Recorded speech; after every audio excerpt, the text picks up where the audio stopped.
চাই, আমরা যেহেতু সিনেমা দেখে বড় হয়েছি, আমরা বাঙালি, আমরা সিনেমা প্রেমী, তো আমরা চাই আমাদের নিজেদেরকে বড় পর্দায় দেখতে।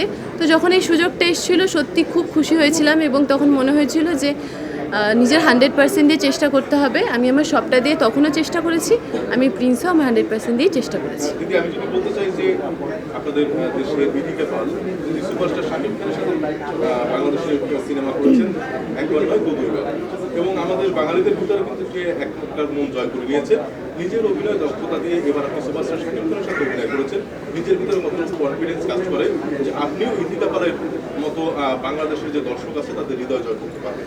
ইদিকা দিয়ে আমারও মন জয় করে নিয়েছে, শুধু বাংলাদেশের দর্শক না। তো আমার ওকে ভীষণ পছন্দ, কিন্তু পার্থক্যটা কোথায় বলো তো? ও তো একটা আলাদা মানুষ আর আমি একটা আলাদা মানুষ। ভগবান আমাকে আলাদা অস্তিত্ব দিয়ে বানিয়েছে এবং আমি ওনার মতো হতে পারবো না, আমি ভাইয়ার মতো হতে পারবো না, আমি কারোর মতো হতে পারবো না।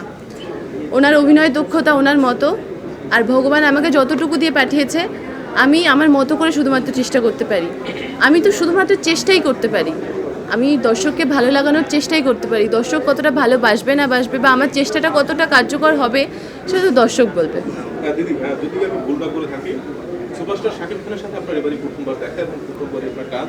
সেক্ষেত্রে সুপারস্টার শাকিব খানকে অনেকেই বলেন যে তিনি কাজের সময় সহযোগিতা আচরণ করেন, তো আপনার ক্ষেত্রে কতটুকু প্রযোজ্য হয়েছে এবং তার কাছ থেকে কতটুকু হেল্পফুল তিনি বা সাপোর্ট পেয়েছেন?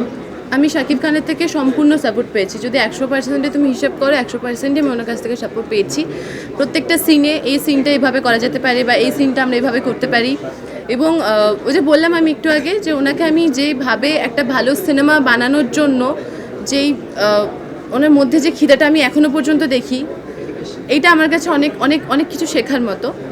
আর ওনার এই সিনেমাটার পিছনে বা আমিও তো ওনার সিনেমারই অডিয়েন্স, আমিও ওনার সিনেমা দেখেছি। তো প্রিন্সও যখন শুনেছিলাম ওনার সঙ্গে কাজ করবো, আমি ভীষণ এক্সাইটেড ছিলাম। এবং ফ্লোরে এসে আমি আরেকটা কথা বলি, আমি ওনার নামে অনেক কথাও শুনেছিলাম, উনি খুব রাগী, উনি নাকি কথা বলেন না, এরকম অনেক কথা শুনেছিলাম। বাট বিশ্বাস করুন, প্রথমবার শট দেওয়ার পর আমার এসব একদম কিচ্ছু মনে হয়নি।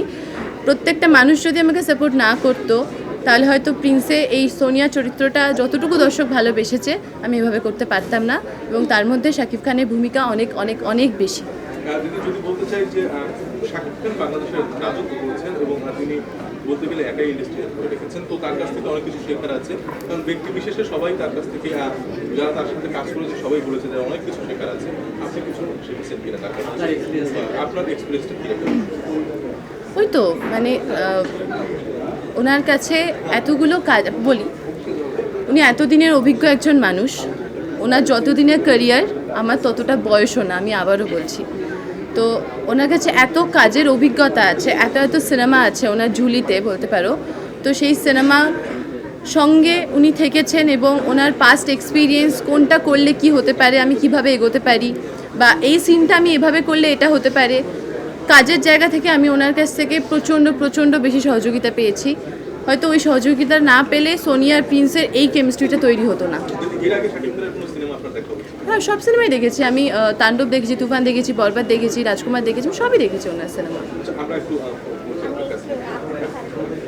আপনি বাংলাদেশে এসেছেন, তো প্রমোশনের পাশাপাশি বাংলাদেশে আপনার কি কি প্ল্যান আছে? কোথায় কোথায় ঘুরতে যেতে চান বা কি কি খাবার আপনি খেতে চান? আমি গাড়িতে আস্তে আস্তে আজ বলছিলাম, আমি কিন্তু কাচ্চি বিরিয়ানি না খেয়ে বাংলাদেশ থেকে যাব না। যদি আমাকে কাচ্চি বিরিয়ানি না খাইয়ে বাংলাদেশ থেকে পাঠিয়ে দেওয়া হয় ইন্ডিয়া থেকে, আমার আত্মা শান্তি পাবে না। আমি কাচ্চি বিরিয়ানি খেয়েই যাবো এখান থেকে। আরও বিভিন্ন ঘোরার তো প্ল্যান আছে, যদি সময় পাই তো। আমি এত শুনেছি না ওখানকার ইন্ডিয়ার দর্শক বা ইন্ডিয়াতে যারা আছে, যারা অনেকবার বাংলাদেশ এসছে, এবার আমার এটা প্রথমবার আসা। আমি প্রচণ্ড এক্সাইটেড ছিলাম কবে বাংলাদেশ আসবো, কবে বাংলাদেশ আসবো, কবে এই লাইভ রিয়াকশনটা দেখবো। তো যারা ইন্ডিয়াতে আছে তারা আমাকে বাংলাদেশ নিয়ে এত কথা বলেছে, কাচ্চি বিরিয়ানি, এই যে আতিথেয়তা, এই যে ভালোবাসা, এগুলো আমার খুব লোভ। তো এটার জন্যই কাচ্চি বিরিয়ানির উপরে হয়েছে। হ্যাঁ হ্যাঁ, দেখো ইলিশ আমি খেতে পছন্দ করি, কিন্তু কাটার জন্য আমি খেতে পারি না। এখানের জন্য অনেকে বলবে আমাকে ন্যাকা, বাট আমি সত্যি কাটাটার জন্য খেতে পারি না। বাট আমাকে যদি কেউ বেছে দেয় আমি খুব পছন্দ করি সেটা খেতে। বাংলাদেশ এবং ইন্ডিয়ার মধ্যে যে কালচারাল বিনিময় হয়, যে সাংস্কৃতিক বিনিময় হয়, এই দেশের আর্টিস্ট ওই দেশে কাজ করবে, ওই দেশের আর্টিস্ট এই দেশে কাজ করবে, এর মধ্যে যে একটা জটিলতা আছে, এই জটিলতাকে আপনি কীভাবে দেখেন? আরও সহজ করা উচিত কিনা এই কালচারাল বিনিময় ক্ষেত্রে? দেখুন, আমি ছোট থেকে দেখে আসছি ইন্ডিয়ার সঙ্গে বাংলাদেশের কাজ হয়, বাংলাদেশের সঙ্গে ইন্ডিয়ার কাজ হয়। আমি ছোট থেকে এটা দেখেই বড় হয়েছি। তো আজকে যদি কোনো জটিলতা এসে থাকে, যে জটিলতার কথা বলা হচ্ছে, সরকারি বা পলিটিক্স হতে পারে, এই বিষয়ে যেহেতু আমার সত্যি এতটা কিছু জানা নেই, বা আমি সরকারি কোনো বিষয় বা পলিটিক্স কোনোভাবেই ইন্টারেস্টেড নই, আমি শুধু কাজটা করতে চেয়েছি, আমি কাজটা করেছি। আশা রাখবো আরও দিন দিন এই বিষয়টা আরও সুবিধাজনক হয়ে উঠবে। মানে নিয়মের বেড়াজাল যেগুলো আছে এগুলো সহজ করা উচিত কিনা? আমি নিয়মে বেড়াজালি তো বুঝি না, আমি শুধু কাজ করতে চাই, আমি শুধুমাত্রই কাজ করতে চাই যেখানে বাংলা সিনেমার দর্শক, বাঙালিরা সিনেমা দেখছে, আমি বাংলা ভাষায় কথা বলে কেন বাংলা সিনেমা করব না? আমি তো শিল্পীর কোনো আমার মনে হয় শিল্পের কোনো বাউন্ডারি হয় না, শিল্পকে কোনো বাউন্ডারি দিয়ে আটকানো যায় না। যেখানে শিল্প আছে সেখানেই আমি যাব শিল্পী। বললাম, বলে দিয়েছি, অনেক মুভি দেখেছি। একটু পরিচালকের কাছে আসি। ভাই, আমরা দেখতে পাচ্ছি যে সোশ্যাল মিডিয়ায় কিন্তু অনেকগুলো ক্লিপ ভাইরাল হচ্ছে। তো শাকিব খানের সিনেমা মানেই আমরা দেখি যে বড় বড় ভাইরাসের একটা ভয় থাকে এবং শেষ পর্যন্ত গিয়ে সেই ভয়টাই জয় হয়, যে ভাইরাসটা হয়েই যায়। আসলে আপনাদের টিম থেকে কি করা হচ্ছে এই ভাইরাসকে রোধ করার জন্য? আমরা যেটা ইনিশিয়েটিভ নিয়েছি, আমাদের একটা ডেডিকেটেড টিম কাজ করছে। প্রতিদিন অন্তত কয়েক হাজার ফুটেজ আমরা ফেলছি, ব্লক করে দিচ্ছি, ডিলিট করছি। সো আসলে এটা এত বেশি হচ্ছে সারা দেশব্যাপী, তারপরেও আমরা চেষ্টা করছি যতটা সম্ভব আমরা এই ফুটেজগুলোকে ফেলে দেওয়ার, ব্লক করার, এবং সেই অনুযায়ী আমরা বলবো যে প্রতিদিনই হাজার ফুটেজ আমরা ব্লক করছি। সো এইটা আসলে আমরা যতক্ষণ পারবো আমরা চেষ্টা করছি, কিন্তু মানে এটা খুবই অবাক করা বিষয় যে একমাত্র আমরা দেখলাম যে প্রিন্স সিনেমাটাই মানে সোশ্যাল মিডিয়াতে এত বেশি আমরা আপ দেই, মানে করি, অন্য সিনেমা আমরা মনে হয় এতটা দেখি না।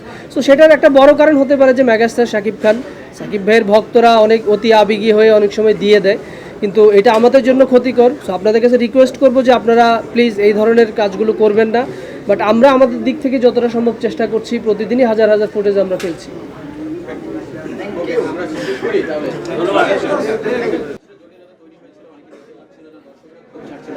সব কাটিয়ে উঠতে পেরেছে কিনা এবং পরের সপ্তাহ সিঙ্গেল স্ক্রিনে আসলে কেমন ফিডব্যাক পাচ্ছে? এখনো পর্যন্ত আমাদের সিঙ্গেল স্ক্রিন থেকে সবাই খুব ভালোই রিভিউ দিচ্ছে, ভালো বলছে। তো আমরা নেক্সট উইকে আমরা প্রথম সপ্তাহের ব্যাপারগুলো সলভ করে আবার দ্বিতীয় সপ্তাহে আবার আমরা শুরু করব।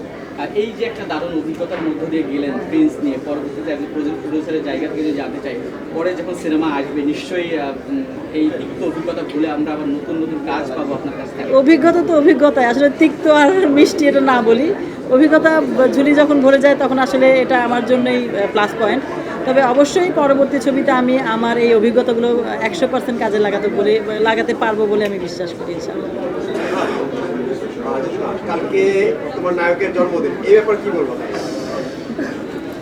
কালকে জন্মদিন, আজকে অ্যাডভান্স বলতে পারি হ্যাপি বার্থডে। খুব ভালো থেকো, এবং একটা ভালো সিনেমা তৈরি করার জন্য শাকিব খানকে যে পাগলামিটা আমি করতে দেখেছি সেটে সামনে থেকে, যে এটা হচ্ছে না, এটা করতে হবে, এটা এইভাবে নয়, এটা ঠিক করে করতে হবে। তো উনি একটা ভালো সিনেমা বানানোর জন্য, ওনার ফ্যান্সদের জন্য উনি যেভাবে পরিশ্রম করেন, এতটা ডেডিকেশন না থাকলে হয়তো শাকিব খান মেগাস্টার হওয়া